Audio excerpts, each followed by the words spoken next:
Welcome to this segment of the Wealth Zone University. I'm your host, Don Maraney, and we're looking forward to having a great show today.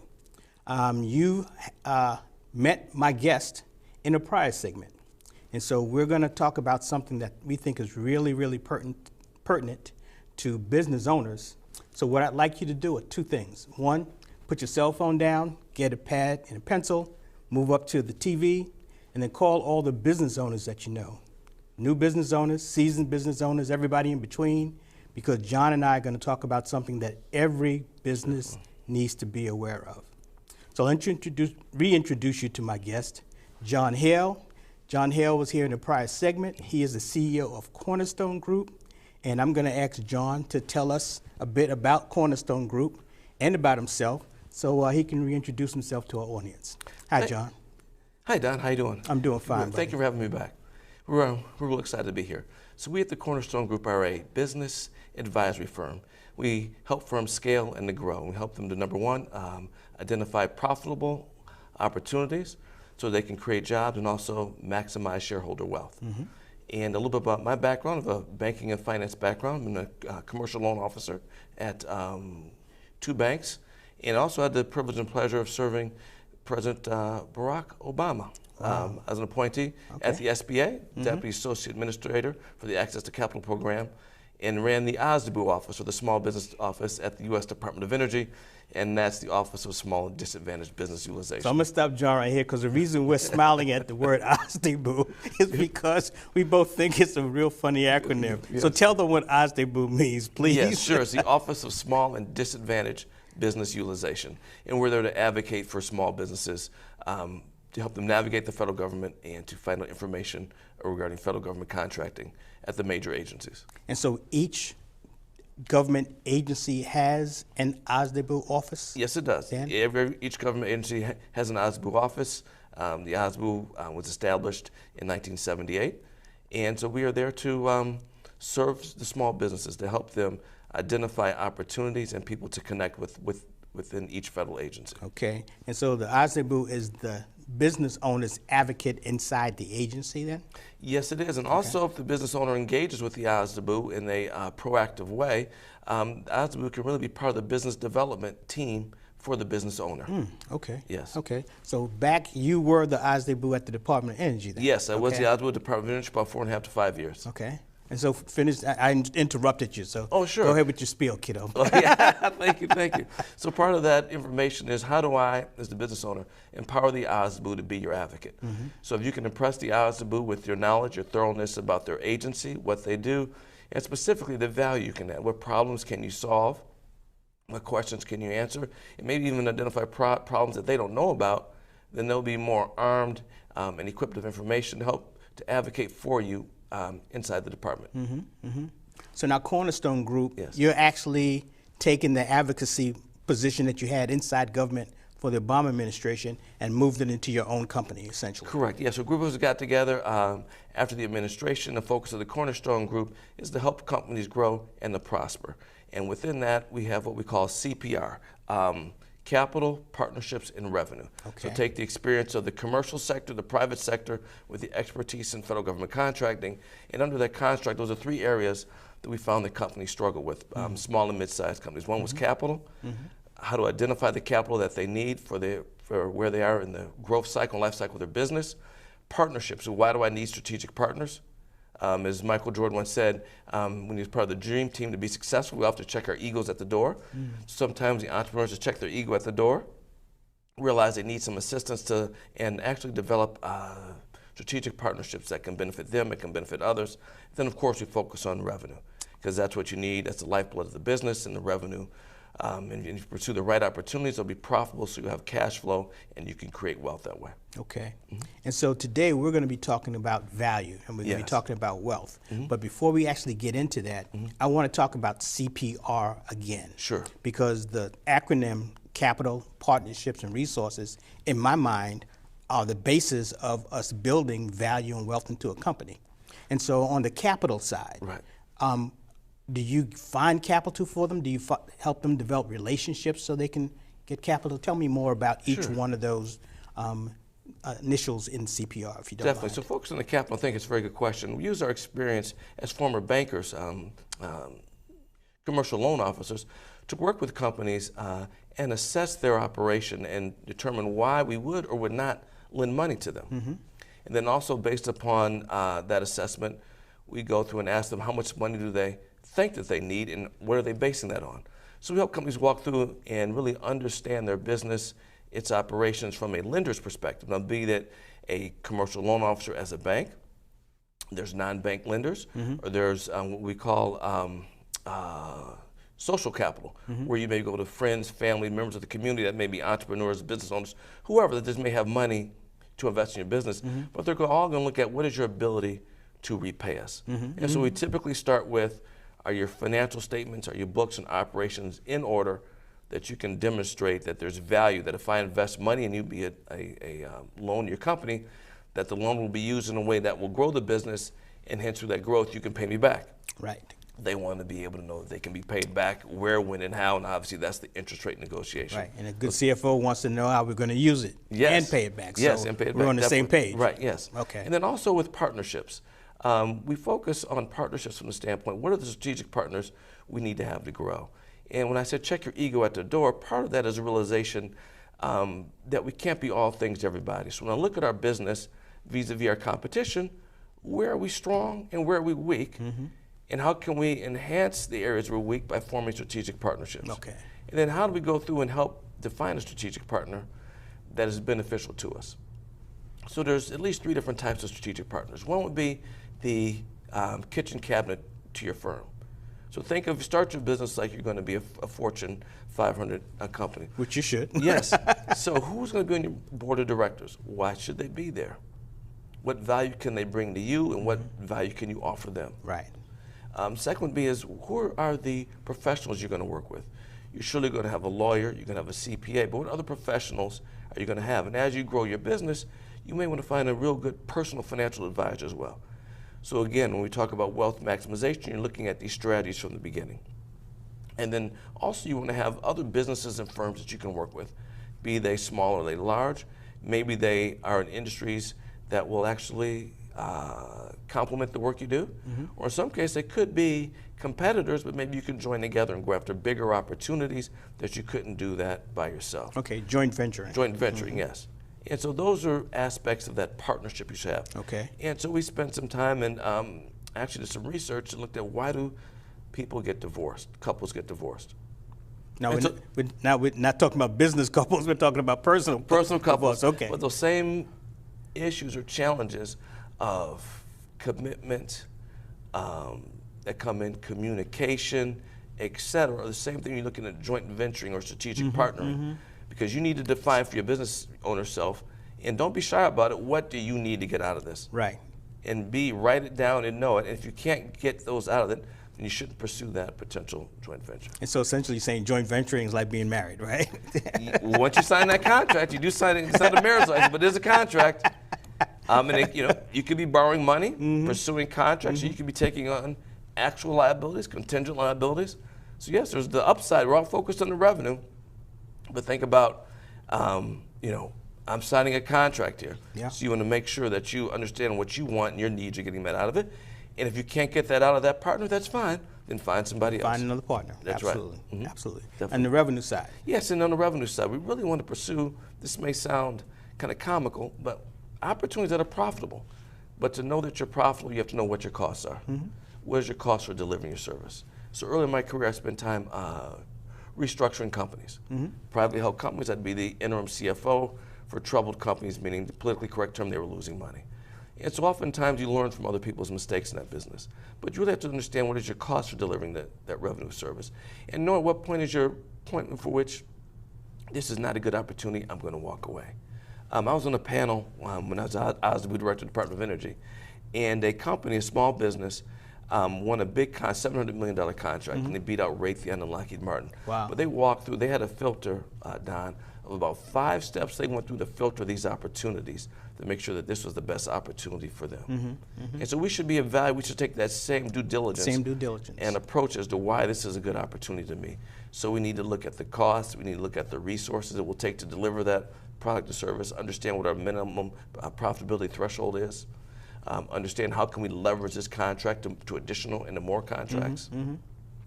And also on the revenue is diversifying revenue, having more than one source. Definitely. Another thing we find is having diversification, which is the other way of saying that, is not be too concentrated in a handful of single customers. You want your revenue to come for all your, you don't want to be concentrated for more than 10 to 15% in any one customer. Customers change their mind. Yep. Things change that are outside of your control as a business owner. Things always change. Relationships change. Who's deriving that, be it in the government or the commercial sector. A contact may change. Who your customer strategic focus may change. They may defund that contract. Nothing that you've done wrong, but guess what? You're in a lurch. You're in a lurch. So you want to diversify that portfolio. You can look at within the same industries that complement you. When I was in the OSBU director, I would tell businesses, you should have a three-legged stool approach. You should have government contracting, which would be federal, state, and local. Right. Commercial sector, and then you should export. Export. And my biggest challenge with them, if your business could not do those things well, then maybe you need to look at your business model, but also maybe you're in a commodity type business or in a situation where what value are you really adding if you can't pursue those different customers? Well, that sets up a good basis for our discussion about companies building wealth. Yeah. Especially the part where each one of those, capital, partnerships, revenue, actually drive the ability for a company to go beyond profitability into shareholder wealth. Right. And so let's introduce that. Sure. Wealth maximization. We think that it's important for a company to realize that when they start early, that not only should they be working to build a profit, but they should also be thinking long range about building value and building wealth. Right, yes. And so in your opinion, just quickly, how soon should a company start thinking about the two things that they need to be doing, profitability and wealth? And we're going to get to that in the second segment. But right now, the important thing is that we both believe that the earlier a company begins to think about the long-term outcome or event for its company, the sooner they're going to be able to plan for it. Right. And our discussion about wealth that we're going to get into is going to talk about basically how that should materialize over a period of time. Definitely. But with your background and experience, your company can help them to navigate that entire spectrum. Definitely. And when you start up your business, we'll get a little bit more here in the second segment, you're going to look at what is your business model, meaning how are you going to divide your revenue. Maybe you should have more than one source of that. Okay. And you should look at a forecast as well. Okay, sounds good. Thank you. We're going to take a break. We'll be back in a couple of seconds. Don't touch that dial. Hi, everyone. The objective of the Wealth Zone University is to change your mind about money to change your financial future. Hi, I'm your host, Don Maraney. In the Wealth Zone University, my guests and I talk about a wide variety of business, financial, and other worldly topics. We are seeking to both educate and entertain you. We emphasize that the informations and discussions are my opinion, perspectives, and ideas, and those of our guests. We in no way intend to deliver or provide financial, tax, or business advice. You should consult with your tax, accounting, financial, insurance, and legal advisors regarding the impact, application, or pertinence of any topic or opinion that we share on the Wealth Zone University. Thank you for being a part of our audience, and please continue to communicate with us through email and Twitter because this is your show. Welcome back to the Wealth Zone University. We're going to jump right into our topic with John. Yes. We're talking about wealth maximization. Yes. Now, that's the term is stockholder wealth maximization, right, yeah. But that's a concept we don't even want to get into here. Right. We're going to bring it down a little bit smaller to yes. The small business community, and we're just going to call it wealth maximization definitely. Right now. But your definition of what wealth maximization is, give me your definition, the cornerstones definition of wealth maximization. Yeah, thank you, Don. There's a Very good question. The wealth maximization is really you want to optimize the value of your company. And you want to look at doing this over a long-term basis. You want to be profitable. And to break that down even further, you want to have positive cash flow. And it should actually be sustainable. It can be repeated year over year, year after year. So it's long-term, it's sustainable, and it's positive cash flow. And then what you do with that cash flow, as we'll get into the segment, that will create the value which will lead to wealth maximization. Mm-hmm. And so understand, we're talking about wealth at two levels. We're talking about your company having value, yes, and your company having wealth. Yes. And we're talking about the owner, yes, having their value and wealth, two separate things. Mm-hmm. Our discussion today is going to be about the company. Correct. Mm-hmm. And because we do believe that building value in that entity that you built, right, sweat for, that's live right, every single day, mm-hmm, and hopefully will be able to transition out of or have a legacy, is the first thing that we need to be doing. definitely. You know, Mm-hmm. so when a business starts, mm-hmm, we're all taught that we're supposed to drive for the profit. yes, You know, that's our objective, mm-hmm, to make sure we make a profit. definitely. Seldom are we told that there's something beyond profitability. Right. In my mind as a CFO, mm-hmm, that becomes positive cash flow. Right. But even beyond positive cash flow is our value and our wealth. Well, yes. So let's you and I talk about, before we can even get to building value and wealth, basically John CPR Right, is what we need to be implementing as we drive for our profitability, yes, which is our first foundation. Right. And so you mentioned some things that you feel are really important for new business owners to know mm-hmm, about driving towards that goal of profitability on paper, mm-hmm, positive cash flow in the bank. right, definitely. Share some of that with me. Yeah, I think it's really important for them as they focus on the CPR, the capital, the partnerships, and the revenue, that they really also focus on that profitability, but that cash flow, and keeping track of their cash flow. That may sound simple, but it can become very complicated. So it's knowing the cost of delivering the service that you're going to have. And then also from a cash flow standpoint, understanding when you earn those profits, Mm-hmm. What are you going to do with that cash? And also hidden in there is, that means that there's some business that's not good business for you. It's just as important to say no to a potential opportunity Mm-hmm. that's not going to give you the margins, not going to give you the profit or the cash flow, because you will be dedicating your resources. And so Mm-hmm. there's the opportunity cost of servicing or a client, potential new client, where you're not going to be profitable or generate that positive cash flow. Mm-hmm. You can't buy market share. I mean, I want to get out there, get my name, my company name out there. You should always vet that work and evaluate it and make sure that you can actually earn a profit delivering that product or service. We like to say that making a profit is an objective, Right. but having positive cash flow is a necessity, because without liquidity, you can't do any of the things that we're talking Mm-hmm. about. And so positive cash flow definitely has to be something that we build into our company and have as a goal when we initially start. Yes, amen, amen, and amen to that. And one way to realize that is, as you're starting your company, growing your business, what is your forecast? Do a cash flow forecast. It's very realistic and detailed, so you will know week by week, month by month, looking forward the next 6, 12, 18, 24 months, what does my business look like? And based upon that, you'll know where your break even is, the fixed costs you have to cover, and all the decisions you have to make as it relates to managing your business, how much rent, at least I can pay, the staff I can bring on, a conference or trip maybe I should go to, etc. All that will filter through that. And you'll be able to understand and look at your projections. Am I developing and building positive cash flow? Because you want to know, when is this positive cash flow going to happen, and is it sustainable? Yeah, and what I have to, my obligations when it comes in. Yes. So one of the things that we tell clients is that not to spend all of the money that goes into your business bank account. Right. That we should be carving some amount out, 10%, 12%, whatever, and leaving it. Yes. We need to learn not to spend all the money that comes into an account, which is basically what you're saying. Right. We need to know how much it costs to be in business. Yes. Make sure that we've got the revenue to cover that, know when that revenue is coming in, Yes. and that cash flow forecasting is what does it. Right, and why it's so important to realize that it's not how much money it's going to make, the timing of the cash is so critical.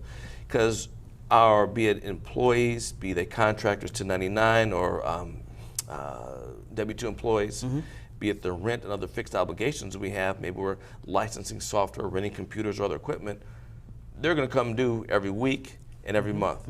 But customers may slow pay us. They may dispute our product or service and say, I'm only going to pay you 80% or 50%, and may try to take advantage of us as a small business.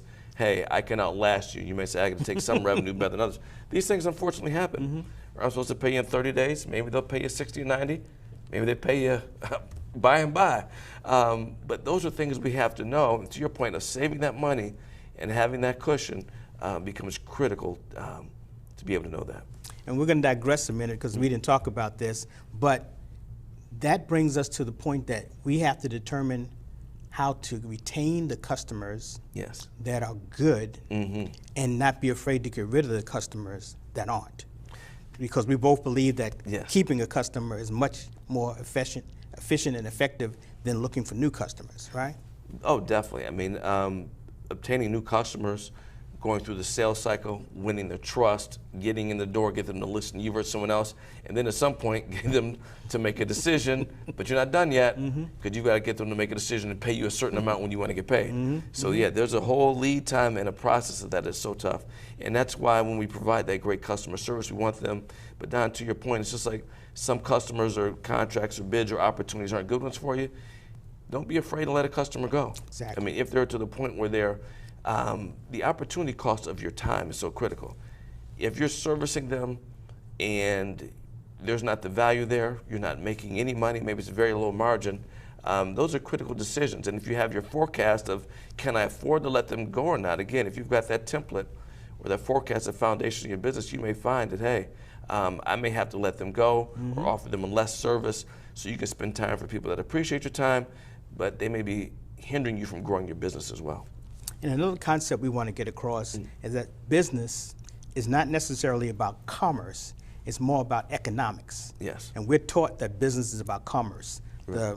the movement, sales, and everything else. Right. But really it's about the production of wealth, the consumption of wealth. And once we start thinking about it in a broader framework, Yes. we can kind of envision the reason that we're talking about value and wealth, because it's attainable. Right, and it's go by, why did you start your company, your business? Did you start it to work 50, 60, 70, 80 hours a week and like you have a job? Or did you start your business to the point where you can see where it's going to grow, to have an economic event where you're creating value there? And that mindset will take on the type of business you start, why you started, your business plan, but then the way that you look to grow your company. And so we always like to say that if a new business owner begins to think of their business as an asset, an economic asset. Yes. When we go in as CFOs, we basically tell the business owners that you're an asset manager. You know, you've got this baby that you built, that you started, that you sweat, that you love, that you live 24 hours a day. Right. That baby needs to grow and be Yes. healthy. And how that happens is by good planning, Yes. good cash flow, and now that we've got our acronym CPR, Yes. we can kind of take all that and put it into one spot and make sure that they understand exactly what's going on. Yeah, go ahead. No, please. So when they start putting that together, that will look at the issue of how we're creating value for our company, for the employees, and that value creation will lead to wealth because it gives us opportunities for a liquidity event, which could mean someone wants to buy your company because they see the value. Customers will talk. There's more value there, or maybe you want to sell part or all of your company. But the value creation is you will be able to get the cash out of the company those couple ways. And so looking at wealth is a long-term objective. Yes. So it's not 5 years, not 10 years. Right. It could be 15, 20 years. But planning for that has to start as early as possible in order to achieve it. Definitely. And so basically when the company becomes wealthy, because you own it, Right. or I own it, Right. then that wealth actually is Accrues ours. to us. And so it behooves us then to begin to put the things in order to have that become the objective or the goal at some point in time in the future. Don, you have a very good point of thinking about your company. A couple points to bring up. One is delayed gratification, personally. Is if you have your company and you want to grow it, the cash comes out of it, the value comes out, what are you going to do with it? There's an old saying that if you take care of the business will take care of you. So that entails some degree of delayed gratification as you're building your company, be it a product or service. What differentiates you from your competition? Why are people buying your product or service? And it has to be more than just, Don's my best friend, I grew up with Don. That's why Don is at the Marriott Corporation, IBM, or GM, or Don's at DOD. It has to be more than just that relationship. There has to be a value there. And if you reinvest in what creates the value, if it's a technology company, you're in the next generation of technology or service. If you're in a service business, you may be looking at a technology platform. How can you invest in the software to help you deliver what you're doing? So that way you create a different line of business, right? You can license the software and create royalties in a stream of passive income that will complement your professional service. And if you're in a professional service business, you need to have talent. What differentiates you from the next company are the talented people. That's right. So are you willing to delay some of your gratification to pay to have talented people and give them a professional environment where not only are they making the salary or bonuses, whatever your compensation structure is, but there's a recognition that they're getting something more out of their job, that the people want to know that they're making a difference. And if you can do that with your staff, your employees, not only do you reduce turnover, which is expensive for you, and that's a warning sign as a customer. I've bought services, and when folks came in with multiple project leads or managers, I'm seeing a new face every couple months. I'm like, this is not, there's a red flag here. There's a time I told my staff something's not right here. Exactly. But those are things to do. If you take care of your business that way, that value ultimately will accrue to you as the owner. And as a service business, having employees or contractors.